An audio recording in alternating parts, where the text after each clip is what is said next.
Hey, y'all, and happy Lord's Day. Today we are looking at the Gospel of John in our Mass readings today. But look, guys, today is the third Sunday of Lent. You're about halfway through our Lenten season, right? Maybe you're kind of just at the very beginning, marching all the way through. Where are you at?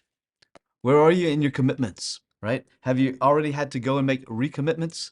Or have you been going really strong? Have you felt the grind of Lent yet? I hope you have. I hope you have. And I hope that what you've been seeking for Lent, that the Lord is beginning to fulfill that for you. We want to look at the gospel today. It comes to us from the Gospel of John, chapter 2, and it's Jesus cleansing the temple. It might be a very different image of Jesus than you've ever been used to. I know for myself, growing up as a kid, we had this beautiful picture of Jesus at our house, and he was like a rough Jesus. You know, he was dirty. He looked like he'd been working in the outside all day long, like he'd been walking. His hair was kind of messed up. He had this little smirky smile on his face. His eyes were gleaming with this joy. That was my image of Jesus. What's your image of Jesus? I don't know, maybe some of you have the image of Jesus as the good shepherd, right? In this white and red little robe, and he's holding a little sheep, and he looks real clean and pristine. Maybe you love the image of the crucified Lord, especially during Lent. We can have our favorite crucifixion scene that we want to pray with. I don't know what yours is. I know what mine is, and today's gospel reading shatters some of our images of Jesus. And if we allow ourselves to see this side of Jesus, we might see a man who is full of passion and love for the Father and for us. So, to set the scene up a little bit, we're at the beginning of John's gospel. If we back up a little bit, we see John the Baptist points Jesus out as the Lamb of God, and people begin to follow Jesus. He has not started his public ministry yet at that point. And then at the end of John chapter 1, he begins to call his disciples to himself. And he asks his disciples a question. What do you seek? It's the first time Jesus speaks in John's gospel. And that's what he says in his first words. What do you seek? It's a good question for us to ask ourselves during Lent. What is it that I'm seeking right now in Lent? What is it? Does my penance that I'm doing match with the degree that I'm seeking Christ? What are you seeking in life? What kind of happiness are you seeking? Are you looking to have a better relationship with the Lord, a better prayer life? Get over some things that we've been somewhat addicted to. You're giving up your phone for the Lenten season or social media, whatever it is. What are you seeking? You have to know what you're seeking if you're going to know what journey to go on. So Jesus asked his first disciples, "What do you seek?" Then they begin to follow him, and then we see Jesus at the marriage feast at Cana in Galilee, where he performs his first miracle of turning water into wine at the request of his mom. That brings us to today's gospel, the cleansing of the temple, a very different image of Christ for us. Listen to the words of sacred scripture. Jesus goes into the temple and he found those who were selling oxen and sheep and pigeons and the money changers doing their business.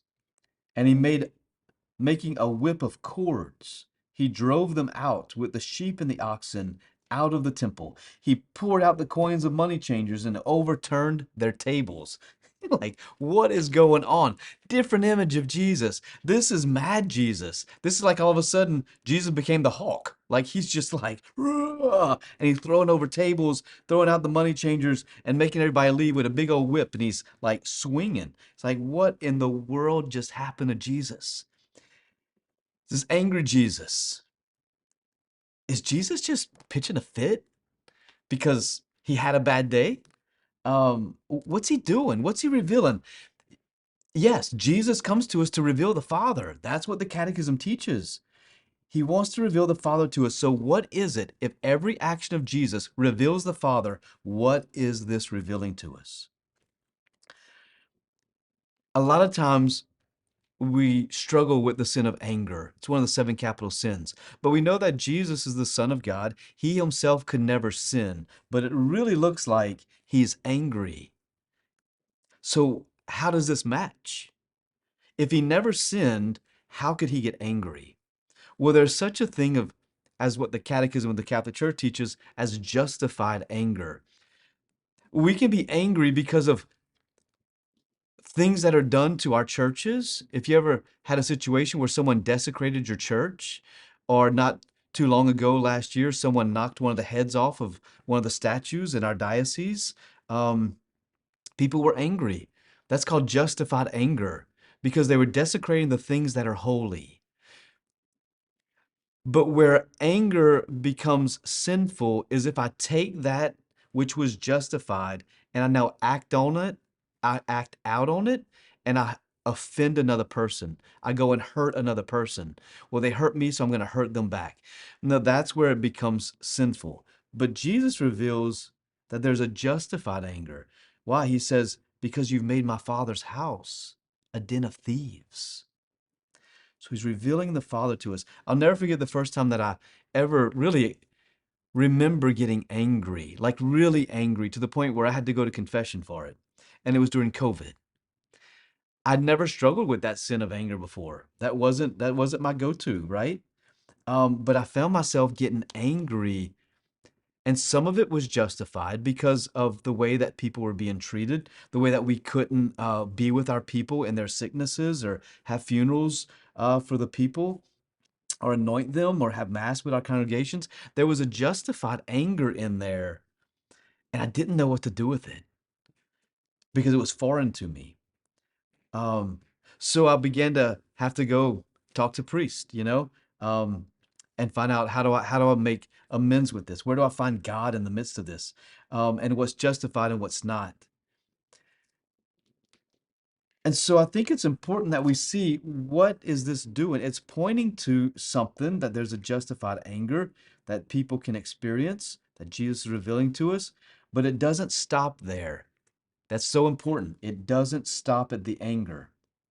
The Jews begin to say to Jesus, what sign can you show us for doing this? Because what Jesus is doing, what we don't realize in our American minds, is that he's actually revealing that he's a prophet. The prophets in the Old Testament would often do the same things. They would go and they would have no tolerance for the sinful behaviors that were done by the people, especially in the synagogues and the temple, and they would also throw over tables. So it was a prophetic action, and they know it. So they go, wait, you're acting like a prophet. Show us a sign. What can you do? And listen what Jesus says. Jesus said to them, destroy this temple, and in 3 days I will raise it up. It says Jesus was not talking about the temple that he was standing in, but he was speaking of the temple of his body. So Jesus goes from this justified anger to revealing who he is, that he's God, that in 3 days they're going to destroy his body, right? He is going to be crucified one day and he's going to be laid in the tomb for 3 days. He says, destroy this temple because the temple is a dwelling place of God. He is the dwelling place of God. He is God made man. He is God himself. So destroy this temple, and in 3 days, I'm going to raise it up. That's going to be your sign, the resurrection of Jesus from the dead.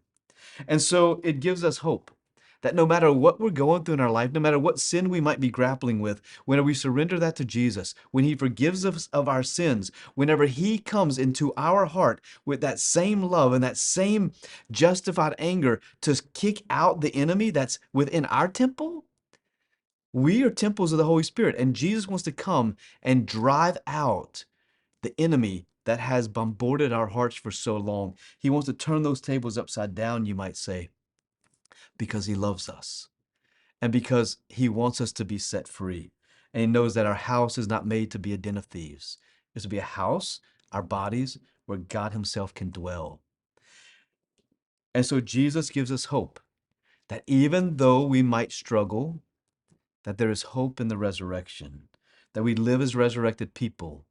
And that's the great joy that we have on this Sunday.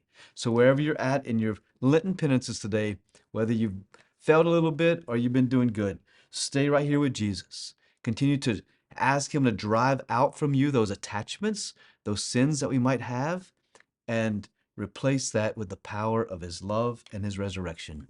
Have a blessed day.